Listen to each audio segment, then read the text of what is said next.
फरिखायाव मोजां पास जाथों बोरै बिदि जों फरायसालि जानानै बिमा सरस्वतीखौ जोङो जोंनि सोलोंथाइनिगिरि हिसाबै फुजिदों आरो जों बे फुजाखौ बोसोरे फुजिबायानो थाखायो आरो जों दिनैहाय बेवहाय फुजिनो फैनानै जों जोबोद गोजोननाय मोनदों। दिनै गियाननि बिमा गोथार सरस्वती फुजा जेरावबो जेरैबो सोलोंथाइ फसंथानफोराव फालिदों गियाननि बिमा सरस्वती फुजा। बाक्सानि सालबारि गोजौसिन गेजेर फरायसालियावबो गियाननि बिमा सरस्वती फुजाखौ मेहेरगोनाङै फालिदों।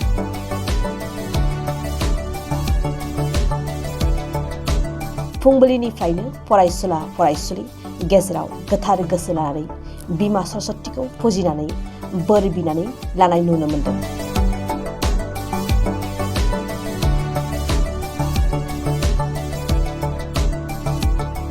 दिनैनि गोथार सान गियाननि बिमा सरस्वतीनि सानाव फरायसुला फरायसुलिफ्रा फोरोंगुरुफोरखौ खुलुमनानै मान होनाय आरो आशीर्बाद लानायखौ नुनो मोननाय जादों।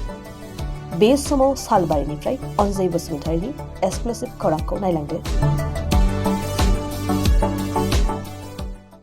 नंगौ दिनैहाय रायजोआवनो सरस्वती बिमा सरस्वती फोरबोखौ खुंफुङो बा गियाननि दिनैहाय फोरबो रायजोआव खुंफुंनाय बायदिनो दिनै सालबारि महकुमानि बेन्दोआव थानाय सालबारि गोजौसिन गेजेर फरायसालिमानि गेलेग्रा फोथाराव दिनैहाय सानसेनि मेहेरगोनां हाबाफारिजों सरस्वती फोरबोखौ खुंफुंनाय जादों। बे समाव बिथांमोननाव जों माखासे खोथा बिनि सोमोन्दै बा दिनैहाय फरायसुलिफोरनाव जों बिनि सोमोन्दै दिनैहाय सरस्वती फोरबोखौ मानो थाखाय फालिनाय जायो, दिनैहाय माबायदि बिथांमोना सरस्वती फोरबो बा खुलुमनो फैनायाव माबायदि गोजोननाय मोन्दों बिनि समाव जों मा फोरमायगोन दिनैहाय सरस्वती फुजा। आंनि मुङा मरमि गयारि। आं सालबारि गोजौसिन फरायसालियाव फरायो। जों दिनैहाय सालबारि गोजौसिन फरायसालि जानानै बिमा सरस्वतीखौ जोङो जोंनि सोलोंथाइनिगिरि हिसाबै फुजिदों आरो जों बे फुजाखौ बोसोरे फुजिबायानो थाखायो आरो जों दिनैहाय बेवहाय फुजिनो फैनानै जों जोबोद गोजोननाय मोनदों आरो जों मोजाङैनो फालिनो हादों आरोना सरस्वती फुजाखौ। जों खुलुमनाय टाइमाव जोंनि इयुननि थाखाय मोजां आरो जोंनि एग्जामाव जिखिनि एग्जाम फैयाथों मानो बेयाव गासिबावबो मोजाङै मोजां जालांथों होननानै बोर बिदों। आं थाखो 10आव फरायो। नंगौ बिथाङाबो माखासे खोथाफोर जों मिथिना लाबावगोन। जोङो मा फोरमायगोन होननानै आंथ' जेबो फोरमायनो साना जे आं सरस्वतीखौ जों सानफ्रोमबो बोसोराव फालिनाय जायो आरो जों गाजा गोमजायै फालियो। मा क्लासाव फरायो? आं क्लास 9आव फरायो सार। मा होननानै बोर बिखो दिनैहाय? सार जों दा खुलुमथ'वाखै, जों खामानि मावखांबाय सार। जोङो दा खुलुमथ'नो मोनाखै आरो दसे उनाव खुलुमगोन सार। मा फरायगोन? खुलुमबाय? खुलुमथ'वाखै। खुलुमगोन? खुलुमगोन। ओरैनो मा क्लासाव फरायो? आं क्लास 9आव फरायो। नंगौ माखासे फरायसुलाफोराबो फोरमायबाय। लोगोसे जोङो फोरोंगिरिनाव माखासे जोङो बेनि सोमोन्दै बा दिनैनि सरस्वती फोरबो खुंफुंनाय हाबाफारियाव बाहागो लाफैनाय लोगोसे जोङो फोरोंगिरि सारनावबो जों बिनि सोमोन्दै मिथिना लागोन। मा फोरमायगोन दिनैहाय नोंथांमोना दिनैहाय सरस्वती फोरबोखौ गाजा गोमजायै फालिनायखौ जों नुनो मोननाय जादों। सरस्वती फोरबो फालिनाया जाहैबाय बे फरायसाफोरनि मोनसे मावनांगौ हाबा बायदि। बेखौ जुगे जुगे जों फालिबोदों। जोंबो फरायसामोन, दा जों फोरोंगुरु जाबाय।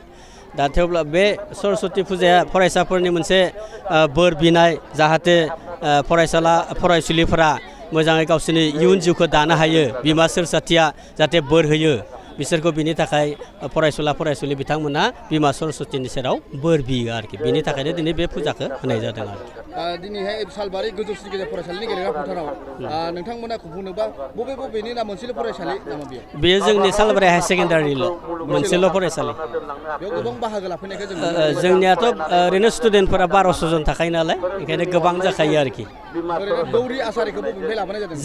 जोंनिया बर'फोरनि थाखाय बाथौनि नेमजों खुंनायनि थाखाय बेखौ जोंहा कमलाबारिनि देबेन बसुमतारी फंबायखौ लाबोदों आरो बेनिफ्राय सासेया जाहैबाय जोंनि बे थांगाबारिनि बिथांमोना प्राय फैखायो आरो जोंनाव। आं नामखौ एसे बावना दं।